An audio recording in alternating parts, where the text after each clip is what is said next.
everyone. Welcome to Commander's Pod. My name's Duncan. I'm joined by Sloan. Hello. And Jeff. What's up? And we thank you for joining us today.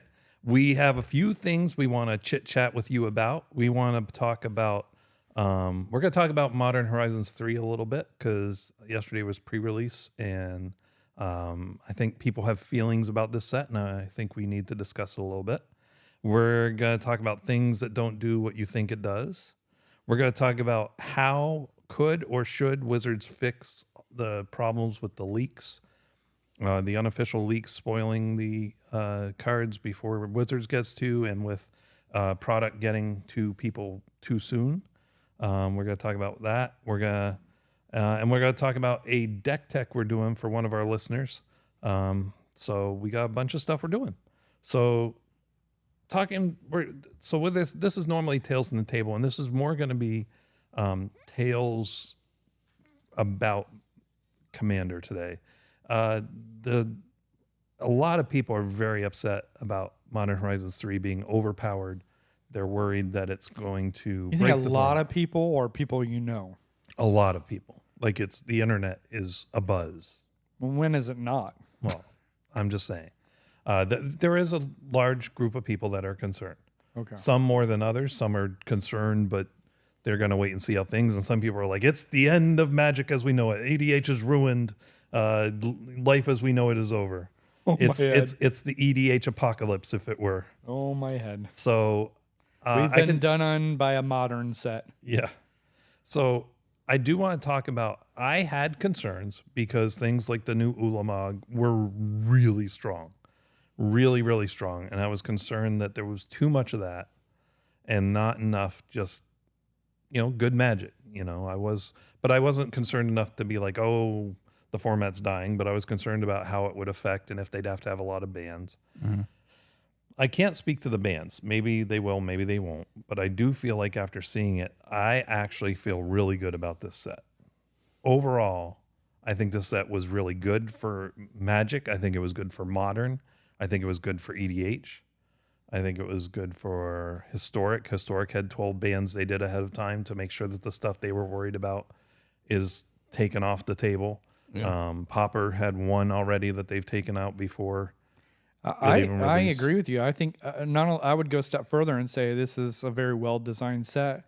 The Flare cycle is a great free spell because the other free spell was like you have your commander. Yeah. Or you discard a card. You breathe. Like that's pretty easy to do. Well, now you have to have a non-token creature. Like that's a really good, that makes that free cycle actually valuable. And then Necro Dominance is another example. That's not as powerful as Necropotence, but it's a good card. Right. So I think they actually did a really good job. And then on the Ulamog stuff, I mean, yeah, you're spending, what is it? 10 mana. 10 mana. You're spending 10 mana. It's Omniscience. It's all kinds of, you should be winning on 10 mana. So, yeah, I mean, I don't have any in-person hand-on experience yet, except for the packs that we got from Duncan, who so generously bought us packs the other day at pre-release. So, but yeah, I mean, always whenever they come out with a new set, for the most part, at least their trend thus far this last year, I'd say, has been to kind of tilt the stronger cards so people can see what's coming out.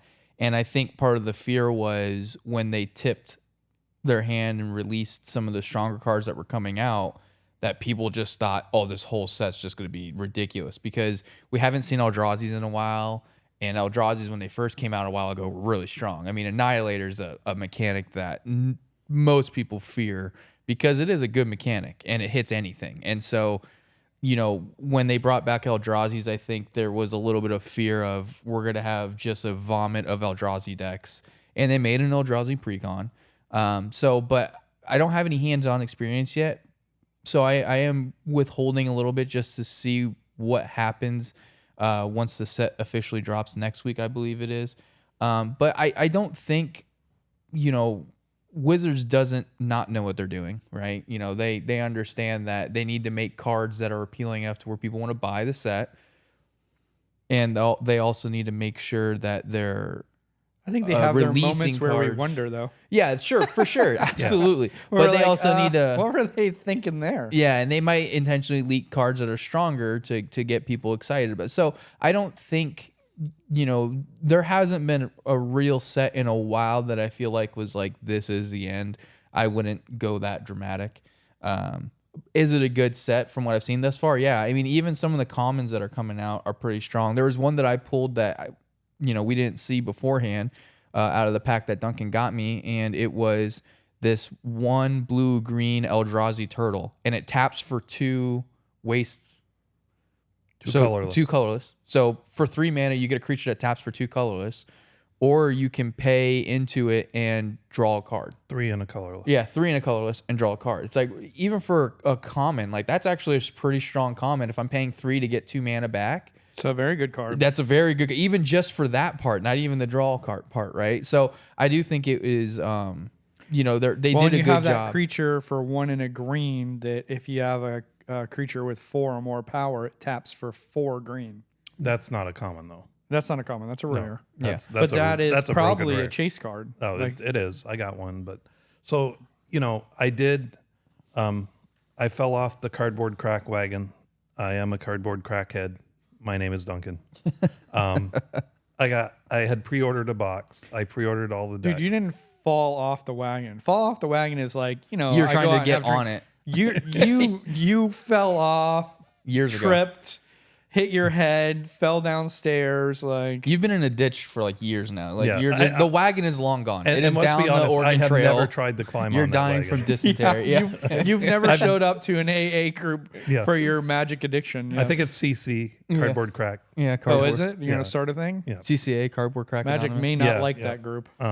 So I am the president of Cardboard Crack Anonymous. Well, But to be fair, Really, I it's could- just a front for him to buy more Duncan, cards, I could say that I fell off the wagon because I did buy 2 boxes and all the commander decks, Yep. which And- is more than I don't do that like once a year. I pick one set typically once a year, and I buy a bunch of stuff. And then he spends the rest of the year regretting that purchase. Yes, I don't think Constantly. you will this time. There's so much good stuff. I did see one guy open a box and he just got nothing. I mean, not nothing. Here's the thing. There are fetch lands in this. So he got fetch lands, but he already had fetch lands. That's not what he was looking for, Right. But it's still, you can get value without getting the good stuff. But what I was going to say, though, is I pre-ordered a box. And I pre-ordered all the decks. And I haven't opened the decks yet. I think Monday we were talking about getting together and just playing the decks as is. maybe we could even record that. Yeah. But after I opened my pre-ordered deck and I did the pre-release, I had some store credit and I had a coupon that gave me 10% off because I had earned enough points at the store. And I was like, you know what? I'm going to get in our box. And I opened that one.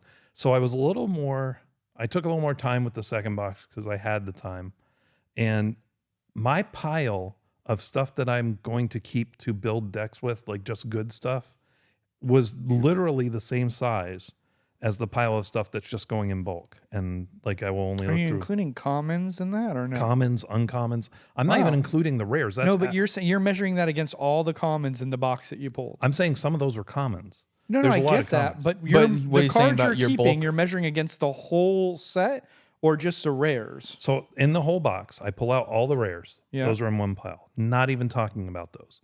I am only talking about the uncommons and commons that I think can go in decks and I will build with. Oh my gosh, that's a lot. It was even to the chaff, the stuff that I'm probably never going to use or only use if I'm building a specific type of deck that really needs this niche card. Or trying to keep warm during the zombie apocalypse. Right. Yes. So I've never had that before. Yeah. It was literally even size, like just eyeballing it. That's amazing. Will these cards provide warmth if you light them on fire? Yes, they will. And Lizard has learned they glow with a green light if they have a foil. That covering. seems like you might become a zombie if you try to sit Yeah. by a fire with those. Yeah, do that not green sniff that. fire cannot be healthy. No. Not at all. But so the gist I'm trying to get at is I don't think this is the end of EDH. I don't think this is the end of Magic. I think there are some very powerful cards in it that will have to be dealt with as we see how they affect the format. We'll wait and see how that goes. I'm not too concerned about it. I personally, I got an Ulamog. I did not want an Ulamog. I sold my Ulamog because to somebody who definitely want it. And if you pull another one, hold on to it because I need 2. You need 2? Yeah. You're not a good person. Well, because I've got my Animar deck, and now I got that Eldrazi deck. Here's me saying, you know what? This is too gross for the gross guy. I don't want this. And you're like, I'm doubling down. Oh, come on. It's 10 mana. It's You guys' whole argument last show was 2 mana, you can stop my 10 mana. but So you should be fine. Here's the thing that the person who I sold it to realized after I sold it to him. You don't have to pay 10 mana. Sneak attack it in. Now, the cast trigger is you exile half your library. So you don't get that, right? Well, here's the good news. In Animar, I don't pay for it. Well, but here's the thing. That's This true. is my point. It's gross even if you don't cast it. If you just reanimated it or cheat it out with sneak attack or something, you don't get the exile this deck stuff, right? Yeah. There's cards already in exile every single game. Well, let's just do Animar where I still cast it, but I don't have to pay for it. Okay, you can keep talking about that, but I want you to hear my words. You don't have to cast it to make it good. If Right. you have an Elvish Spirit Guide in your deck, you exile that for green mana. Now it gets 3 counters on it because even if that's the only card in exile, it's a 3 cost. I'm pretty sure most people would be fine casting it, like not casting it, like reanimating it or doing but something. that's what I'm saying. Everybody was like, "Oh, well, you have to cast it to get the exile the half." So it's still gross even if you don't. That's the only thing. I agree. But One thing that isn't changing though is that even though this set may not destroy Magic, the complaining on the internet will continue for the next yes, set. yep, That will not go away. no, that will always be. But so with this, going into our counterspell episode segment, well, what should Wizards do anything about all the leaks that came out before they were ready? The unofficial leaks, the people getting their hands on product and leaking it, and the product being sold early, because that's the thing that happened the last 2 weeks before the set. People were opening packs, posting it online, doing, like, look what I got, and people were furious. Well, one thing is there needs to be some people that are fired for sure, because this is becoming a reoccurring theme. Personally, I don't think it's okay. Like, one of the whole points of doing the pre-release is to benefit those people who are deciding to pay beforehand, before they know potentially what they're getting. But also they get the advantage of having those cards in their hands first. Well, I mean, we said it on the last episode when we recorded, like, hey, these aren't official leaks, so we don't know if these are real cards or not. But I mean, there were hundreds and hundreds and hundreds of pictures of cards from this set. And all of them were real. And all of them were real. Right. So I personally think that they need to vet their employees a little bit better. Probably. I don't think it's employees. I think it's the affiliate program where they have podcasts that are aligned with them. They give those guys free product, Right. to try it out. But I think those people are not being responsible with their product. Well, I would say this though, because from the posts, sure, it could be some of those podcasts or other shows that they're affiliated with that they're giving early stuff to so they can talk about it on their shows.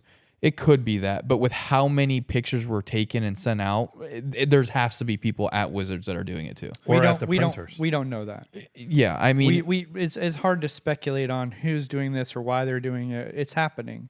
But I think what's good for the goose has to be good for the gander. The problem is we're saying some leaks are bad and some leaks are okay. And, Magic wants to continue to do leaks. That's fine when it benefits them. But you're normalizing a process of leaking something before it's out. Well, but one thing you could do is stop calling it leaks, and you could just do it from the official Magic sites. Lock it down and control it. So it's only leaks when it's not from an official site. It's a spoiler when it's from an official they're called site. spoilers when Magic does it themselves. But you don't think sometimes Magic leaks things on purpose? I do not. And the reason I know they do not is because last year they got a lot of flack for sending the Pinkertons to somebody's house to stop it.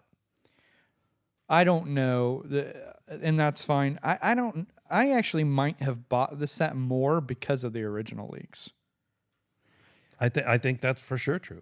So I don't know what the giant fuss is. I think obviously as a business they have to try to lock it down because they want to give it to the podcast that they want to support. On the other side of your argument, though, there's probably people who didn't buy the set because they saw the cards coming out and were like, that's not worth it now. I don't think so. If I can't speculate on where the leaks are coming from, there's no way you can say that that's not true. Like there's always two sides to a coin, right? If your side of the argument is because of those unofficial leaks, it made me buy the set more, there could be other people who are like, I don't care about the set at all now. Like it didn't go as heavy into the stuff that I thought it should have. It didn't go as heavy into what I was hoping it would go into, so now I'm not going to buy the set. So I think you may be right, but I think your reasoning behind why they may say it may be wrong. Well, I'm just giving an example. Right. Obviously, I'm saying I think there are people that said I'm not going to buy this, but I think it's because of the power level of the set and the early releases and the fact that it's constantly leaked early and that products getting out of Wizards' control. But I think people say that. And they talk tough, and then they go buy the set. So here's where I think the problem came with the set. With these early leaks came the very powerful cards. First, I mean, early was the Eldrazi, one I cost. think, right? Well, one cost the flip Planeswalkers we talked about. Yeah, like that's 2 true. months ago almost now. That was the first big leak, and those are good. Those are very good. One cost creatures that flip very easily to become Planeswalkers. Yeah. That's huge. Those were one Well, of the they're first. also that's why I think maybe I'm not 100% sure, Duncan, that those aren't done on purpose. Because why would someone choose to? Who's most benefited by leaking Planeswalker, the most popular card type amongst, like, people love Planeswalkers, even though they're not even very good in Commander. Let's be honest, we still love them. We still we want to find a way to put them in a deck. Right. Yeah. So who's most motivated by spoiling that? Well, let me counter with why wouldn't they just spoil it? Why wouldn't they just say here? What benefit maybe that's is a it? good answer. Maybe what benefit is them to have subterfuge and pretend it's not them? I know, because what you want to do is create more pre-orders. You know, like when you're selling a new software, you want hype to be high so people buy it before it comes out. Right. But so you were saying, how do we know it wasn't intentional? I'm saying, why would it be? Why wouldn't they just come out and say, here, we're showing you Because these early? there's something about like an unofficial leak that causes buzz. We're talking about it right now. Any publicity is good publicity. Well, so what I was going to say, though, is with these early leaks, like those Planeswalkers, I think the problem comes from it's not done in a responsible manner. What Wizards usually tries to do is leak a couple, lower power things in the beginning and then ramp up and then boom, here's the heavy hitters. And so you get to see some of the commons and uncommons that have great effect on the game, things that you can put in your decks and they're going to be better than the alternatives right now. And you're not as scared. And then when you see the big things, it's tempered by the fact that you feel good about the set already. But they get to do that officially, and then unofficially they get to throw out the chase cards. Well, they don't get to be blamed for it. If they're just trying to put out chase cards. If they did do it intentionally, I think they have shot themselves in the foot because I think it got people riled up in the wrong way. Not excited about the set, worried about the set. I don't think there's a wrong way to rile people up, to be honest with you. If you push people off Magic, that's the wrong way. I don't think it does that. I think there are people that get riled up, and then if you listen to a lot of the social media people on this, like the different Magic content creators and stuff, they've all been talking about unofficial spoilers. They've all had to say, we don't know if this is real. We don't know if this is real. That's great coverage for free from Wizards. Well, I mean, let me go into this. So our producer Jack is stepping up his game, and he sent me a snippet from an article that talks about leaks, specifically for Magic, and it's basically what it is how do leaks happen. So there's 4 categories in which it's kind of broken down here. So the first one is pilferage. So Wizard of the Coast does not physically print their cards. Rather, they hire a third party who specializes in printing trading cards or similar products to do so. So it could be a person at that third party company that's taking these pictures and leaking them. Right. right? So that's the first way. The second way it says here is spillage. En route from manufacturer to distributor, there's always a chance that some item on a freight forwarder's manifest it entered incorrectly, leading to a case of product to some stock or product to be supplied in excess or what is actually demanded. So order gets mixed up, it gets sent out earlier or whatever, a box gets sent out earlier and wasn't supposed to because that order got messed up when it was inputted or something. So that's the second way. The third way is security breach. It's kind of self-explanatory. Right. And then the last way is early birds. What this means is an individual who has rightfully been given the ability to preview a card to do so early and before the date and time of the permitted release. So that's going to be your content creators. Now, when we're talking about leaks, like we've kind of been saying, we're talking more about the unofficial ones. So the early bird ones, not really counted in that category because they've been kind of given the thumbs up from Wizards, like, hey, here's your guys. They just jumped the gun. Yeah, they get to do it, approved by Wizards. And I will say, because I think we all watch a decent amount of other shows or listen to them, they do a good job of kind of spreading the love out, right? So, this podcast will get this card, this podcast will get this card, this podcast will get this card, or sometimes this podcast gets this pre-con deck and this one will get this pre-con deck. So they kind of spread it out. Mm-hmm. But I mean, ultimately at the end of the day, my big thing is if you're going to do spoilers through your company, i.e. Wizards of the Coast, and you have a way to do it and set it up that way, and that's the way you want it done, meaning that is, hey, do not sell our product early. If we find out you're leaking content and you're one of the people that, if that's going to be the parameters that you do it, then you need to do it. If you're okay with stuff leaking out and falling out and you're like, whatever, who cares? Honestly, I would say you should probably stop doing pre-release then. What's the point? What's the point of doing it? Just throw out the cards. There's no reason to pre-release anymore, because if you don't care about stuff leaking out and people selling the product early and people doing all that, and there's no, you don't care. Just get rid of the release date like you got rid of the MSRP. Yeah, just get rid of it. What's the point? What's the point of doing pre-release and the release date if you don't care and you're setting this stuff out early anyways, and there's no negative or downside or punishment for selling it early? Because pre-release meets the needs of the hardcore Magic players. But they go out and buy pre-release packs that are not an efficient use of money, but they get the packs early. But they don't, though, because there's other card shops that are selling the stuff before they're supposed to anyways, and there's no negative. We're on a different subject. But ultimately, the leaks come from somewhere, right? Yeah. People taking pictures of the packs that they got early that they weren't supposed to have. And I truly believe, now maybe I'm giving Magic too much credit and they're not this smart, but I think they probably are. The Pinkertons went after one person. That was a huge story. Also got great coverage, but it was one person. But it got them negative coverage. People were upset that they would go to that extreme. There is no negative coverage. You say that, but there is. This has an effect. There are people leaving Magic over these things. I don't think there's very many, though. But there are. Any you lose is a loss. Is a loss. And they're trying to, boost up the game. Losing your veteran players is not the way you want to go. If you're going to lose your veterans, then there's no need to make this powerful and stuff. And to be very clear, I'm not a fan of any of this shenanigans.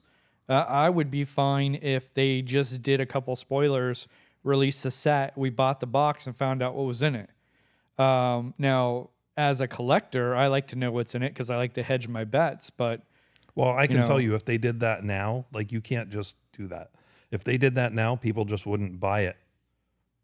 That's a great point to why they might do right, but they can. My point is, they do it officially because of that. There's no reason for them to play games and say, "Oh, it's unofficial." But if it wasn't for the unofficial, they don't actually release that much. No, they do. They release the whole set. How early though? I think the whole set was released 2 or 3 weeks ago.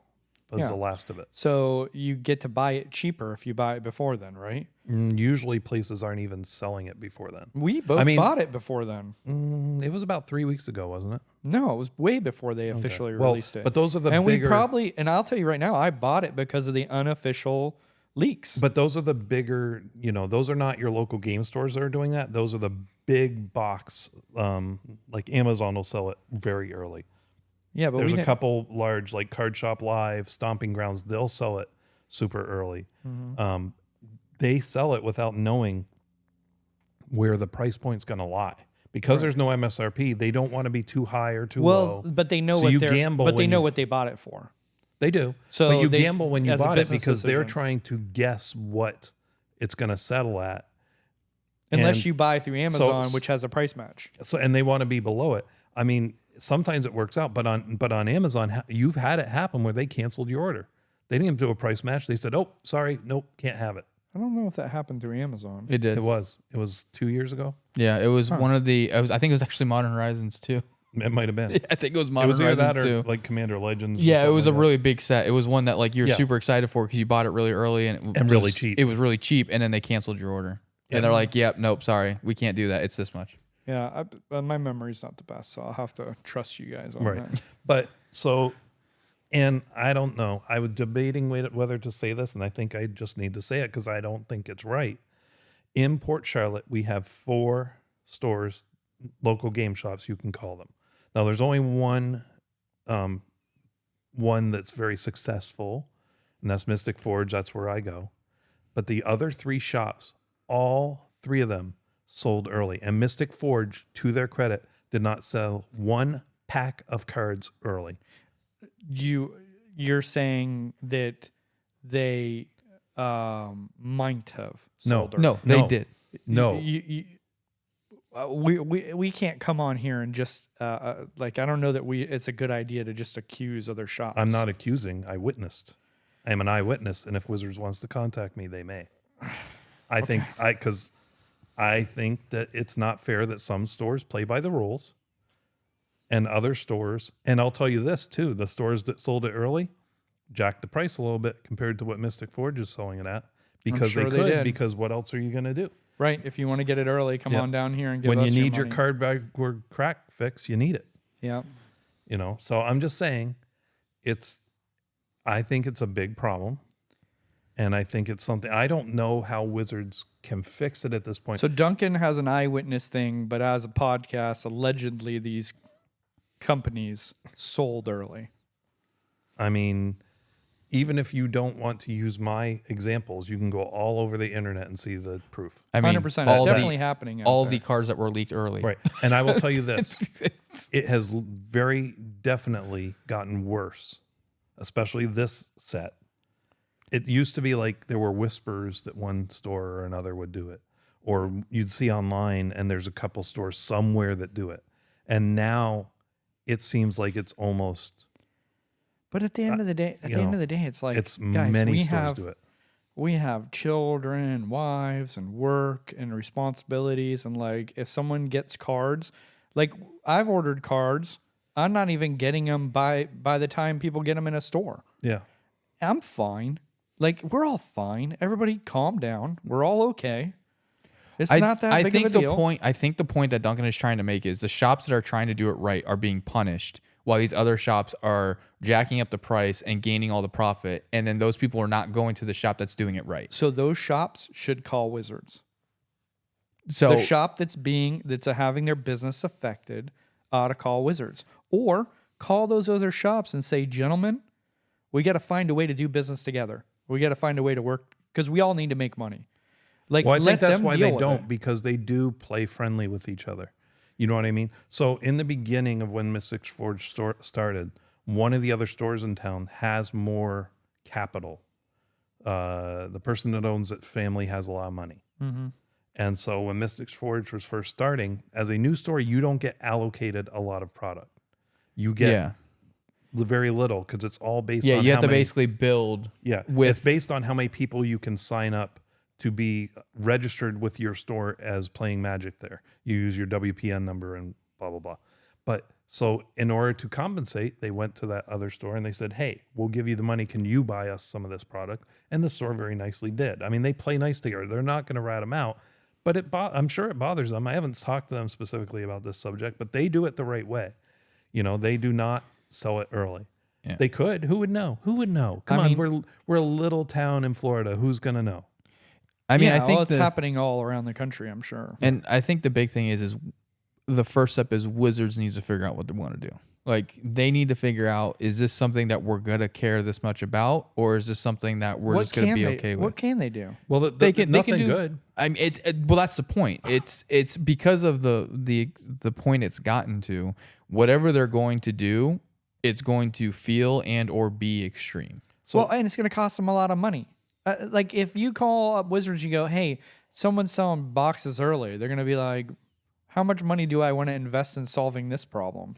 Well, but that's my point. Just, If as a business, it's not worth it. But there is ways for them to resolve it from their side first, before they have to go to the problem. let's start going to shops and finding them and stuff. But here's the problem: the way they deal with that is then they don't send out the product early. Right. And we've had that. I've lived through that. And what happens then is shipments, UPS gets problems, the shipment gets separated. And the it's store late. only gets one case of its 12 cases that it ordered. That's right. And then you're like, well, what am I supposed to do with one case? Do a lottery and only like Yeah, the fix does not outweigh the potential issues. Yeah. But that's what I'm saying. Wizards has to figure out what they want to do and how much they care about this first, and then go forward from there. I mean, like you said, it's for me, it's not even so much of the spoilers, really. It's more of, personally for me, it's more of the shops that are trying to abide by the rules, and then the shops that pop up that don't care about the rules.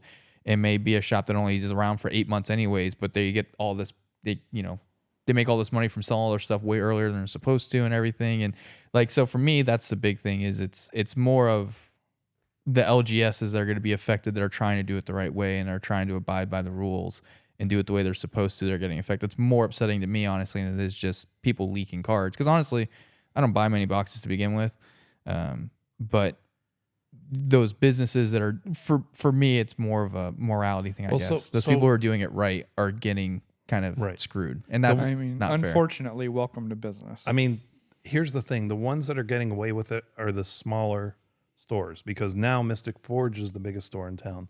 They're the ones who get the biggest and they have allocation. the most to lose if Wizard gets mad at them. That's why I'm sure that's lays heavily into why they don't. Yeah. Because if everybody else is doing it and nothing's happening to them and you're losing sales to that, there's obviously going to be a urge to want to do it.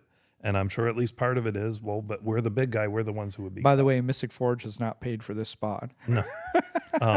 But this is free publicity. Right. But, to 7 people. I don't know. Like I said, I don't think there are any great answers. If Wizards makes too big of a deal out of it and sends out the Pinkertons, they get slack for that. If they don't do anything, they get slack for that.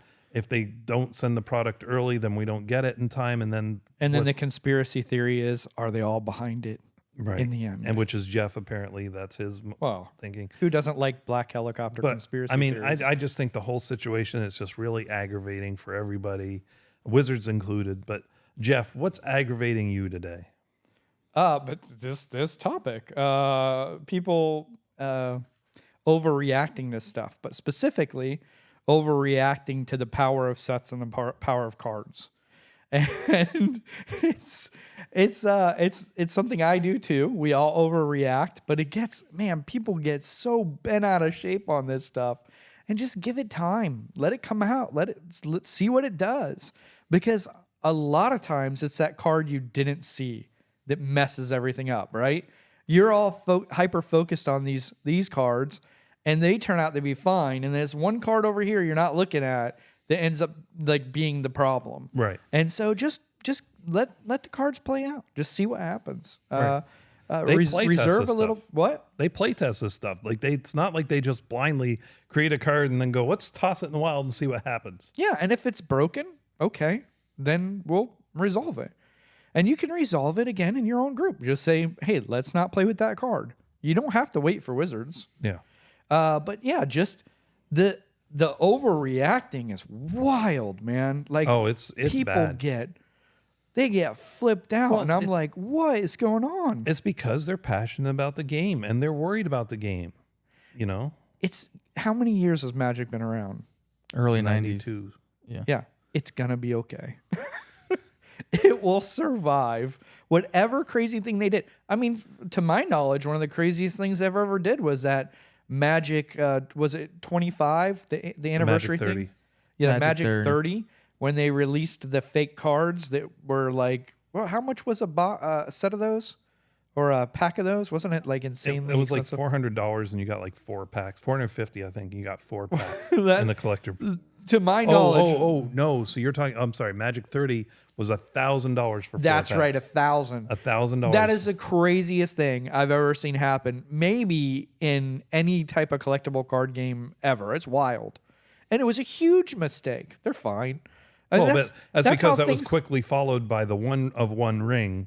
Yeah, well, that's know, the thing. The news which made cycle them for things money is hand very over small. fist. We get angry by the weekend, and Monday we're fine. There's a new thing that gets us excited or upset. So just reserve a little judgment. Just wait. Stay calm. It's all going to be okay. The sky is not falling, Tanner. Yes. or be better at being aggravated and really hold on to it for like weeks. Don't just give up when you're aggravated. Just hold on to it for as long as humanly possible and just keep it going. Yeah. Like, don't give up after 2 days. That literally is the punchline for X, I think, and in any of social media. Hold on to your anger. Yeah. Yeah. Yeah. Yeah. But I agree with you, Jeff. I mean, I understand why they get worried because power creep is definitely real. And this one, it was kind of by leaps and bounds as opposed to a little hop up. And Yeah. I'm sure compared to some other things, we'd be like, well, you mean that other thing was a leaps and bounds, but it's some of this stuff compared to some of the old stuff. Yeah, and let me say this too. At the same time as overreacting, look, those guys that are passionate and love it and get fired up and all that stuff, I don't hate those people. Those people keep this game going. Whether they're causing mayhem or whatever, that mayhem gets people to talk about stuff. They have their place too. But just for the common person, just calm down just a little Yeah. bit. Yeah. Yeah. And I mean, that is the internet, right? And kind of media in general. Yeah. It's like hype it up, hype Yep. it up, hype it up. Get them worried, get them talking. Yeah, that's keep right. them talking, keep them worried. That's right. More, like you said, all publicity is good publicity. That's you true. know, I mean, there is some truth to that. But as players, we don't get worked. If you get worked up every time this happens, you're gonna get worked up a lot. You're Like, it's not gonna good, it's shorten not your good life. for your heart for a lot of Yeah, us you're older gonna players. shorten your life a lot. And if you're that guy, that's fine. And if I know it, I'm just going to enjoy watching you do your thing. But it's not going to bother me. It's going to aggravate me for one segment on this podcast, and then I will move on. So, with that, we're gonna move on to that doesn't do what you think it does. Today, we're gonna talk about blocking with 2 creatures when the attacking creature has trample. So, normally, when you block a creature with 2 creatures, the attacking player decides how much damage to apply to one creature, how much damage to apply to another creature.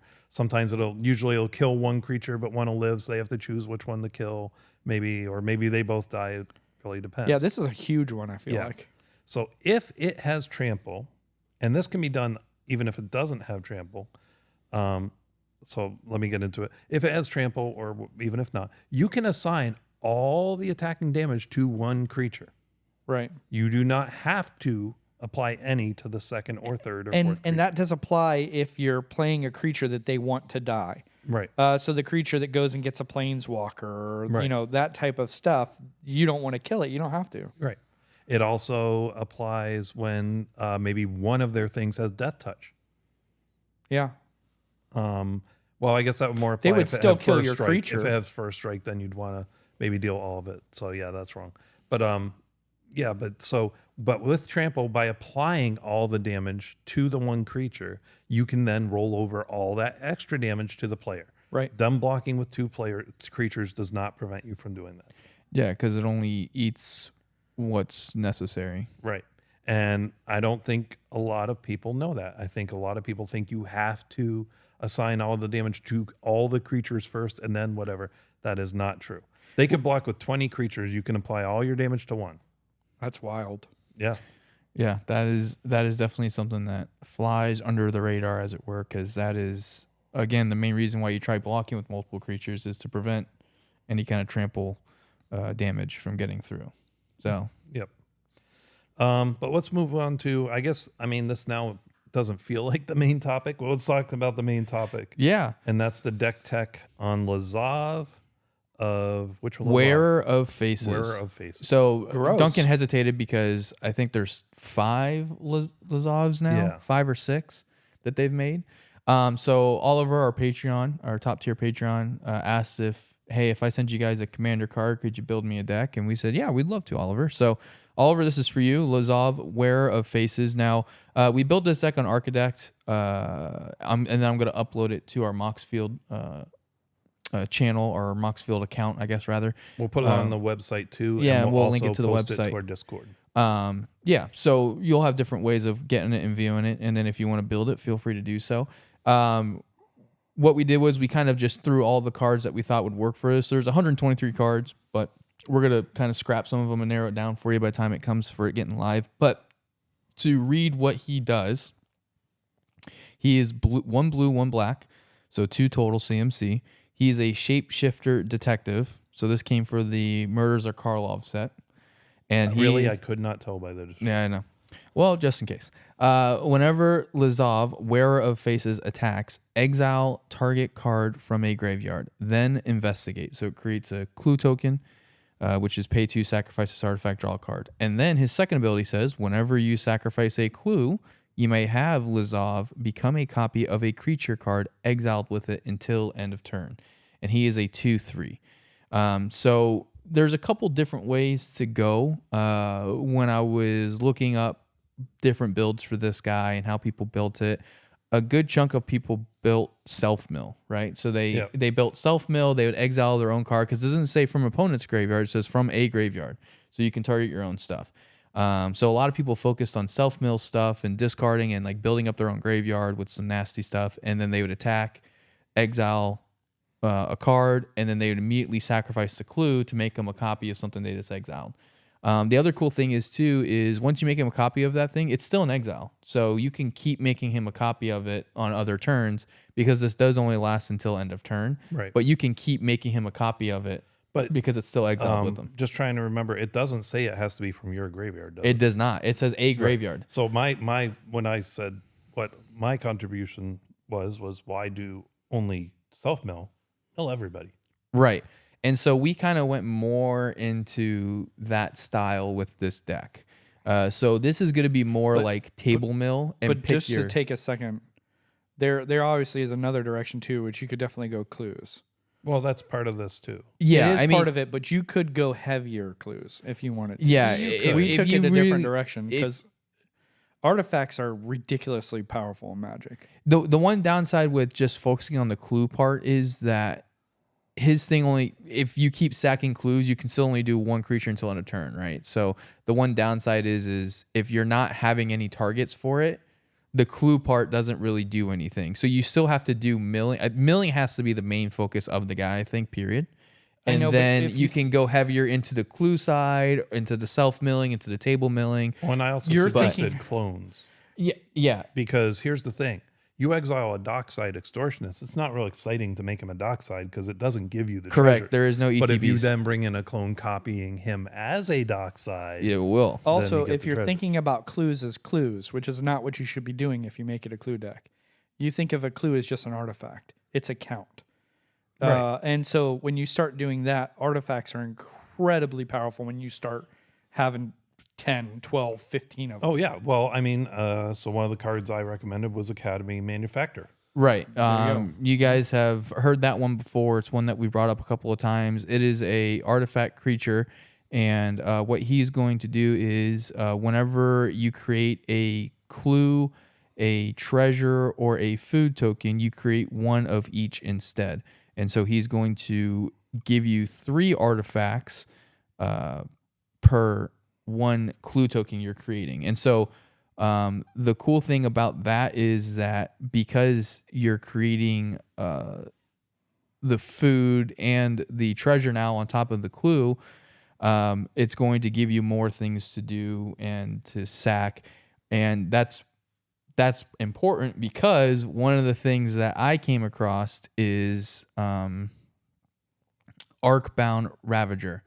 Have you ever heard of this card? Yes, Jeff? that's a good card. Yep. Okay.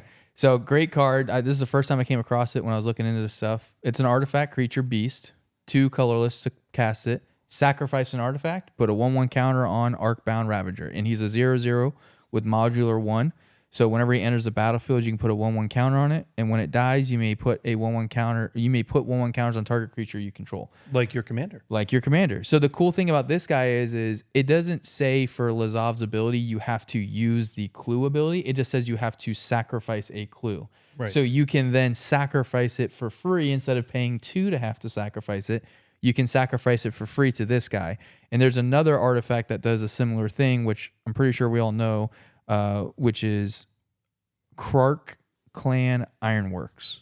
4 Yeah, cost one of the most artifact. powerful artifact cards. Yeah, four colorless for an artifact. Sacrifice an artifact. Add 2 colorless mana to your mana pool.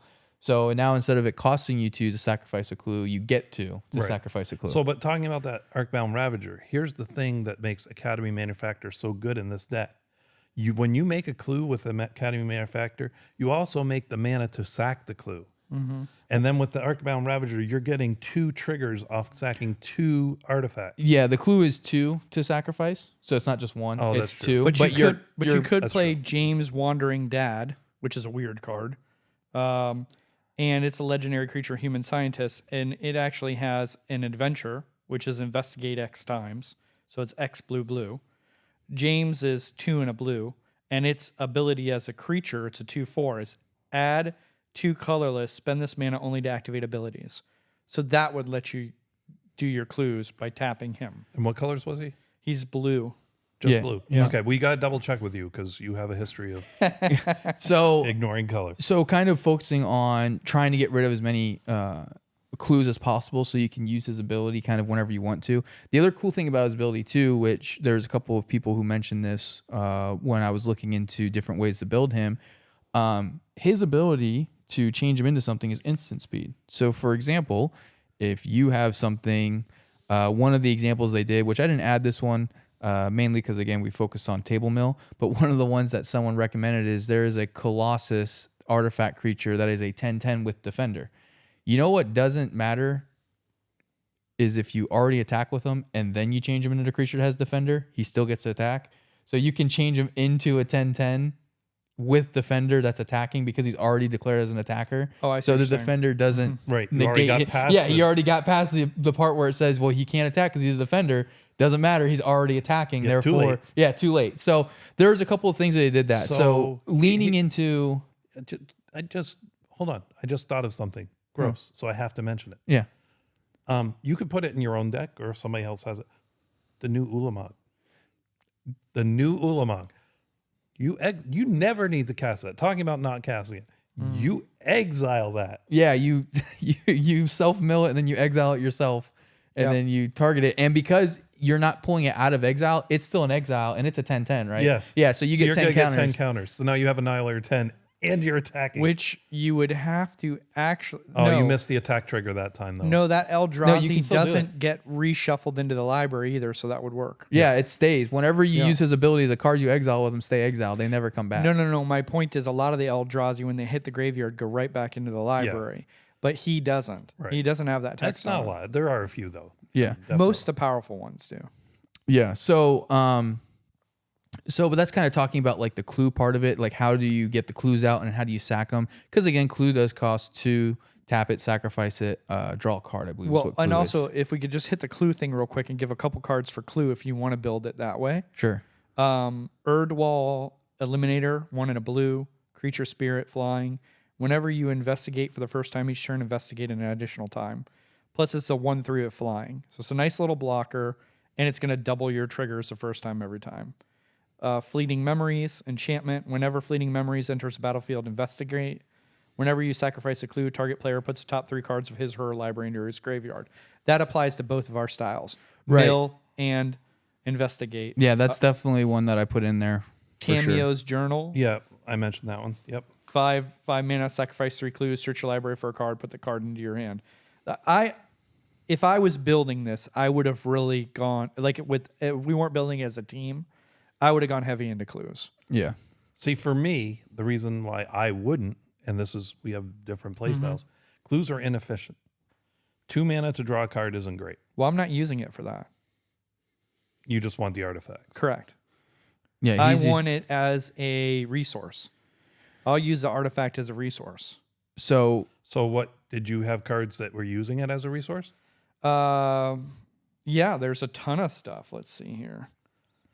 So while he's looking those up, so the way we ended up going was table mill, and then we thought, well, it would be really funny if you turned him into something and then you had a clone come out as a copy of that thing. Yes. So even when the turn ends, you still have one because you made a clone of it. Like Ulamog. And furthermore, the other funny part is you can do that. You can then sack a clue, make him into something else, and then cast another clone. So you can just keep making multiple different copies of things, even on the same turn. Yes. Because every single time you sacrifice a clue, you get to change him if you want to into a card exiled with him. So let me point out too, you clone an Ulamog. Now you do get the cast trigger. Yep. There's still an Ulamog in exile. You're getting 10 counters. Right. And you're exiling half of somebody's library. So some of the things that we kind of went into was some of the clones. So you have your one of the ones that I picked was body double because we're going to be milling a lot, and it allows you to cast it, and it enters the battlefield as a copy of any creature card in a graveyard, period. So even if you don't have it exiled yet with Lazav, it's still in the graveyard, boom, I still get a copy of it. Yep. So that's a cool way to do it. Then there's the actual clone itself, the card clone.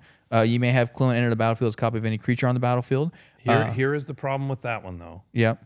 That one will not survive. Something's going to die. Right. 'Cause your commander is still legendary. Right. So that one is a little bit more difficult to pull off just because of the fact that it's going to copy it at face value.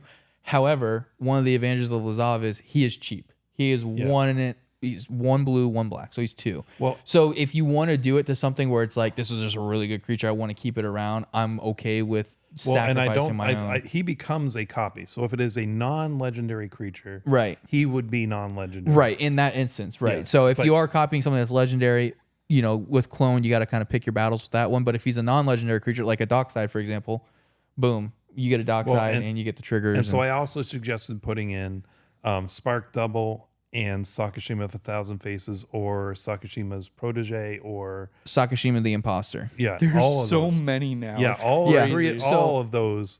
Yeah. All of those are in here suggested, as well as Spark Double, the other one he recommended. Another thing that I did, because we are milling a lot. Just real quick, the reason why those ones are special is because either they don't care about the legendary rule, correct, or they do not count as legendary. There's different things they do, but all of them get around that legendary problem. Correct. One of the other things I did, because we are milling a lot, Sir Conrad the Grim, 3 black. Whenever another creature dies, or a creature card is put into a graveyard from anywhere, like mill, other than the battlefield, or a creature card leaves your graveyard, like exiling. Yeah. Sir Conrad the Grim deals 1 damage to each opponent. So that's a really cool way to kind of jump on top of the mill train.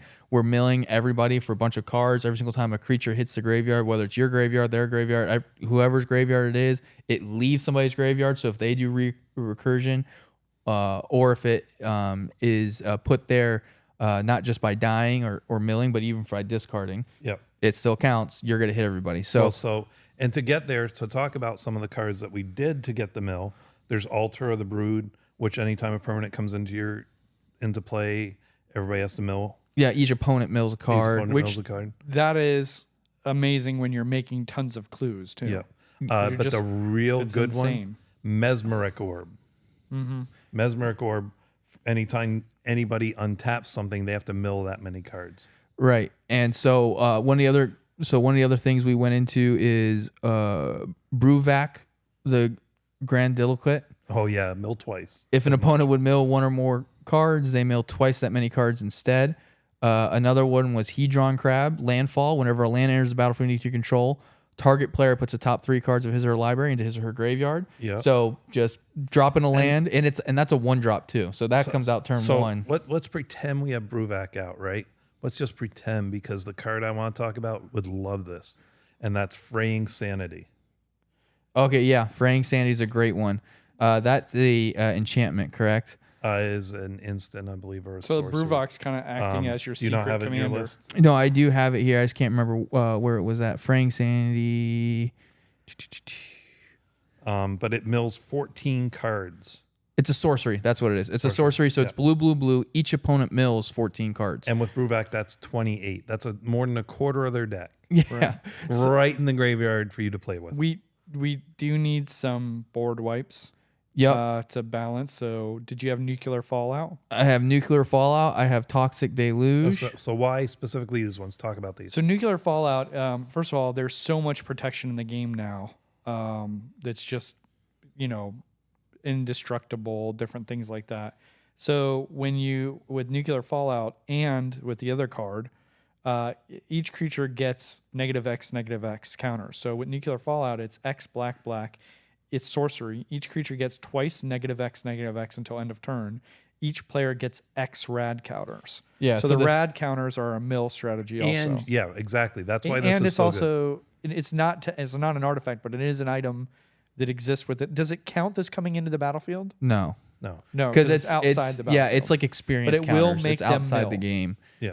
But yeah, it does make them mill each turn. And again, the advantage of that is since it's twice X, even if you only dump like 3 into X, that's still 6 that Right. each creature. And if you happen to have Brewback out, it's 12. And then Toxic Deluge is 2 and a black, and you're just using life to cast it. So as an additional cost to cast the spell, pay X life. All creatures get -X until end of turn.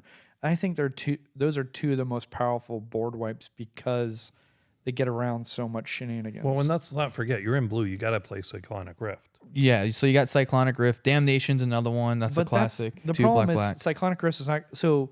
It's still a great card, but for what we're planning to do, we want things in the graveyard, Right. so that we can copy it. So Cyclonic Rift's not going to do that. But the So benefit to Cyclonic Rift over those other ones is it not just wipes the board, it slows people down because it's removing their ramp as well. And if it they have wipes rocks. your opponent's boards because Toxic It doesn't Deluge hurt you, and yes. Fallout Nuclear both affect your creatures as well. Right. that's correct. And then because we're playing blue, we got our counter spells in there. So you got, counter spell, you got Fierce Guardianship, you got a Force of Will, Mana Drain. So some Swan Song, Ridiculous. some stuff to protect your commander when you're turning him into things. So now those are expensive options. There are plenty of inexpensive counter spells. Yeah, absolutely. And also, you don't have to play 6 or 7 counter spells if you don't want to. if you want to build your could blue just deck lean wrong. into Yeah, your if you want deck. to play wrong. Yeah, if you want to build your blue deck wrong, don't put any counters Oliver, in it. put counter spells in there. Please you do. need to be playing Bajuka Bog in this deck or anything that can do this. One of the huge problems you're going to have with mill is you inevitably has a chance to mill the guy who wants to be milled. And I know you want the chance to pick his cards, but it will absolutely kill you. So having a Bajuka Bog or some things that can say, you know what, I know you're going to get that win con from your graveyard. I'm going to shut it down. It's very powerful. I would rather play things like Soulless Jailer that prevent them from casting So or it keeps, utilizing the it graveyard. keeps the graveyard you there. can play but stuff, they but that's can't a do- card in your deck. This is a land, It and comes it can in do it tapped. if it wants you to. It's a half a land. It's still a pretty good land when you're milling It's other people. That is an inferior card. That is half a land. Well, Whereas, and you're getting I rid of stuff you disagree. could play with. Just make it so they can't play with it. So This is one-sided, Jeff. and you're using a card to do it, and I'm using a land.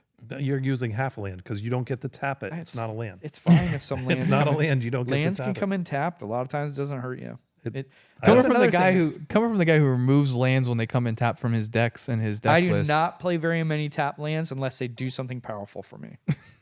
The other thing too is to protect your commander. You want to maybe be able to swing with impunity. So things like Aether Tunnel, it's 1 in a blue enchantment aura. Enchanted creature gets +1/+0, can't be blocked. Through some of those in here, Aqueous Form, Whisper Silk Cloak. Whisper Silk Cloak, and Aqueous Form is a single blue mana enchant creature. Enchant creature can't be blocked. Whenever enchanted creature attacks, scry 1. So kind of a little bit of top deck manipulation for yourself to kind of get through some stuff if you need to. One of the other things also is propaganda to kind of protect yourself because we're focusing on milling a lot and some of the mill is to hit yourself. One of the things you want to do is, kind of protect yourself. Yeah, propaganda is a super great card. People do not give that card enough respect. Another fun one is Psychic Corrosion. It's an enchantment, 2 in a blue. Whenever you draw a card, each opponent puts the top 2 cards of their library into their graveyard. So if you just got a couple of draw spells and this thing out, like for example, Aristic Study, every single time you draw a card, everybody at the table minus you is milling 2, which is pretty cool. So talking about propaganda, I'm going to share a little bit one of my secret tech cards. Something I play that not a lot of people play that I've seen. Whenever I play it, people are like, oh, that's real good. Dissipation Field. This is, in my opinion, way better than Propaganda. This is 2 and 2 blue. Whenever a permanent deals damage to you, return it to its owner's hand. Yeah, that is a fun one for I know, sure. but, and that can be good, but you're already dead. They still have to put it back to their hands. It's back to their hand, but you're gone. I mean, very rarely does that come out of nowhere. Or they got their trigger from attacking, and now it's back to their hand. I mean, okay, they still have to cast it. It probably doesn't have haste. And the amount of things this hits Doesn't mean it's not good, but there is a downside. I mean, there's a downside to everything. The Propaganda, if a player has a ton Propaganda of doesn't mana, have much of a downside. yeah, it does, because if they have a ton of mana that they don't even know what to do with, okay, I pay 2. 2 per creature, though. Yeah. Do you know the amount of times I see where that thing doesn't even matter? Okay. So some of the things that I did do, however, there were a couple of creatures where I was like, you got to put this in your own deck, just because if you get to use it, it's going to be kind of silly. So one of the big ones is Ancient Brass Dragon. So he's 5 black, flyer 7/6.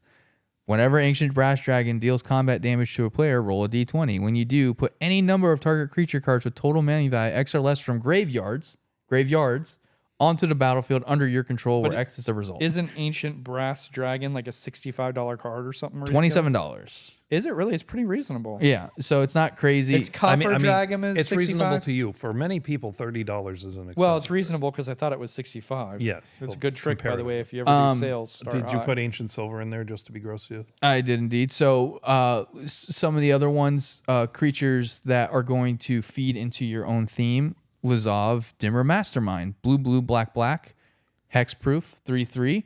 Whenever a creature card is put into an opponent's graveyard from anywhere, you may have Lazav, Dimmer Mastermind become a copy of that card, except its name is Lazav, Dimmer Mastermind. It's legendary in addition to its other types, and it's hexproof and has this ability. So even when you're just milling them, you're getting this Lazav to trigger.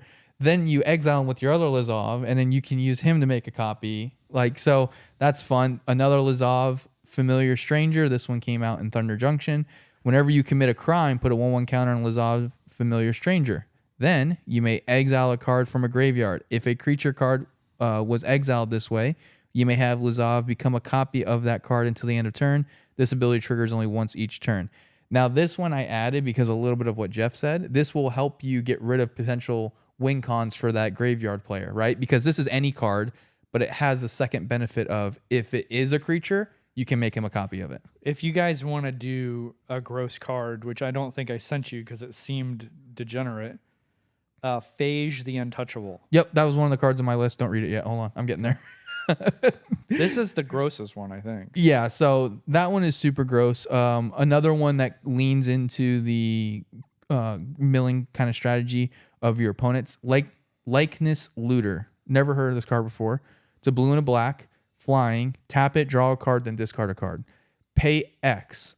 Likeness Looter becomes a copy of target card in your graveyard with mana value X or less, except it has flying and this ability. Activate only as a sorcery.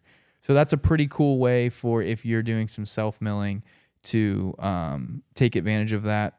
Did you put Lord of the Void in there too? Yep, he's also one of the ones I'm going to hit here in a second. Okay.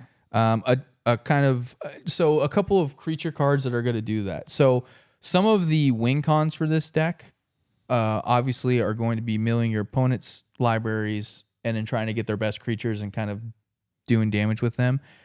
But I did put a couple of self-win cons if you mill your own cards and then exile your own creatures. So the first one is going to be Lord of the Void.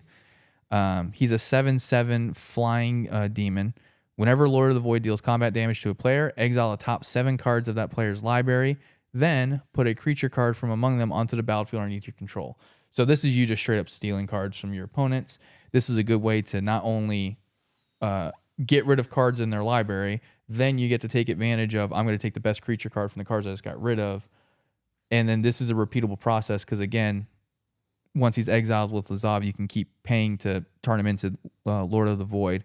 And being a 7/7 flyer is not exactly easy to deal with. So Right. That's kind of a big guy. Flyer that does gross stuff when it attacks. The next one that's kind of if you get to do this a lot, you're going to win. Razaketh, the Foul-Blooded. He's 5 black, black, black, demon, flying trample. His ability, though, pay 2 life, sacrifice another creature, search your library for a card, and put that card into your hand, then shuffle. He's an 8/8. Again, this is one where I'm going to turn Lazav into him. I have a couple of creatures to sack. I'm going to pay 2 life, sack, get this card. Pay 2 life, sack, get this card. Pay 2 life, sack, get this card. And then on my next turn, I'm winning the game. So, but the one that is by far the most fun, if you can pull it off, is going to be Phage the Untouchable. 3 black, black, black, black, 4/4, legendary creature avatar minion. When Phage the Untouchable enters the battlefield, if you didn't cast it from your hand, you lose the game. Not casting it, I'm becoming a copy of it, so it doesn't affect me at all. Part 2, whenever Phage deals combat damage to a creature, destroy that creature. It can't be regenerated. Part 3, when Phage deals combat damage to a player, that player loses the game. So that neat little trick where you can swing an attack, and then before you declare blockers, I'm then going to switch him into Phage the Untouchable. Yeah. And access tunnel him, or he has Whisper Silk Cloak on. Yeah. So can't be blocked. And there's not a lot of decks where you're going to get to play Phage. Right. There's not. So this is one of the mill it yourself, exile it with your commander, swing at somebody, make them instantly lose the game, which I thought was kind of a funny little combo. So that's one of like the instant win combos creature-wise. Yeah. One of the things that I thought would be kind of fun in it, Necrotic Ooze. 2 and 2 black. It's a 4/3.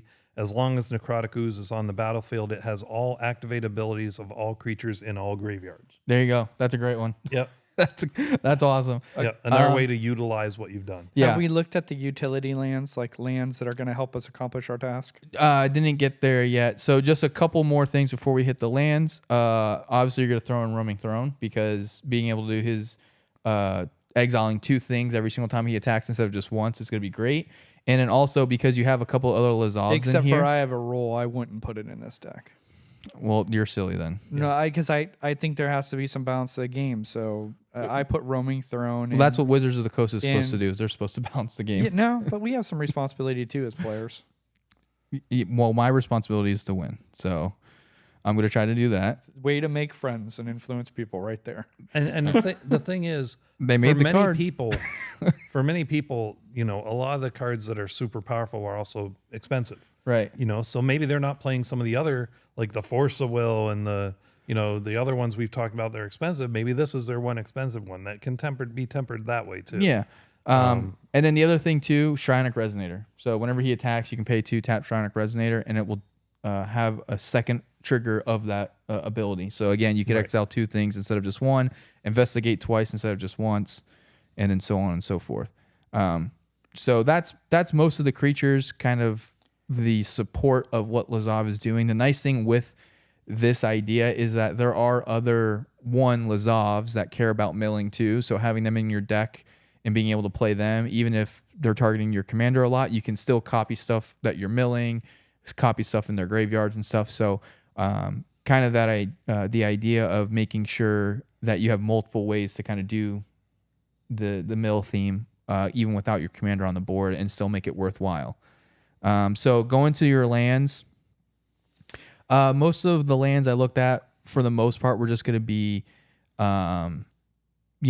dual color lands, but the utility ones, like Jeff mentioned, Bojuka Bog, he brought that one up to get rid of somebody's graveyard if they are a graveyard based player. That is one way to do it. Bojuka Bog is a very reasonably priced card too, at only $1.80. Another one that he sent in was Nephalia Drownyard. So that's tap, add colorless, or pay 1 blue black. Target player mills 3 cards. So again, a good way to get cards into people's graveyards. I threw in Rogue's Passage. So tap it for colorless, or pay 4, tap it. Target creature can't be blocked this turn. So Phage can get in. Yep. The other advantage of our commander too is that his power and toughness is under 3, which I believe means that he can also use Access Tunnel. So Access Tunnel is kind of like what tunnel? Access Tunnel. Oh, okay. Just Access tunnel is whenever you you can pay 2 and I think tap it, and target creature with power 3 or less can't be blocked this turn. So you can target Lazav with it before you declare him as an attacker. Then when you go to attack, you can change him, and it doesn't matter because he was already declared. He was already unblockable because he was under 3 power when you targeted him with it. So then the creature becomes unblockable as well, even if it's over 3 at that point, because he was already made unblockable when he was under 3. Yep. So that's a cool way to use Access Tunnel if you don't have a Rogue's Passage, because it's a little cheaper. And so. I don't think we can read all of these, but if we could just give them some heads up and they could look up the cards, some lands that are really good is Shizo, Death's Storehouse, Takanuma, Abandoned Mire. Those are 2 really, really good ones. Yeah, Shizo is real good for getting your stuff back. Yeah, and so just take a look at a couple of those cards, and then if you've got the budget, Urborg is obviously going to be a benefit because like Phage had a ton of black mana symbols, and there's a lot of black tends to do that. So, and then the other one, of course, if you're going to play the Urborg Cabal Coffers, but you don't care about Phage's mana cost though. Cabal, that's true because you're copying it. Yeah, you don't want to cast. That's true. But Cabal Coffers is amazing. Actually, it's only $21 right now, which is still expensive, but a lot cheaper than it used to be. So those are some of our lands. There's more, of course. You could do Urza's Saga, which is really good. And I wanted to throw out a card, and I just think this is a good card for blue overall. It's super cheap, and this thing has such great uses, and it would be good in this deck. It would be good in a lot of others. Adric, Mathematical Genius. I just went and bought like 12 of these because it's so good. Pay 2 and a blue, tap it, copy target, or activated or triggered ability you control. You can choose new targets for the copy. So there's another way to copy the ability. But it also, for 1 and a blue, you can sack him to counter target activated or triggered ability. Yeah, there you go. This is from the Doctor Who set. It's super cheap. They're well under $1. So does it just have a normal person on the front of the card? Yeah. Yeah. Yeah. As all the Doctor Who's make no sense because they're just normal people in like a hat or with a cup or something. That's Doctor Who. Yeah. But It's very weird and magic, But I just though. think this deck, and many others, I'd put this in almost any blue deck, but here especially you get double use because you're going to copy your trigger and you're going to stop theirs if you need to. That's a good card, yeah. Yeah. But, there's obviously, you can go different ways with this too. We're talking about real quick. Instead of doing mill, you could do things with discard. Right. You could get things in the graveyard that way. You could do things either with self-discard or wheels, the blue wheels that you discard your hand. Yeah, so Windfall was one of the cards that was in there for, everyone discards their hand, draw 7 new cards.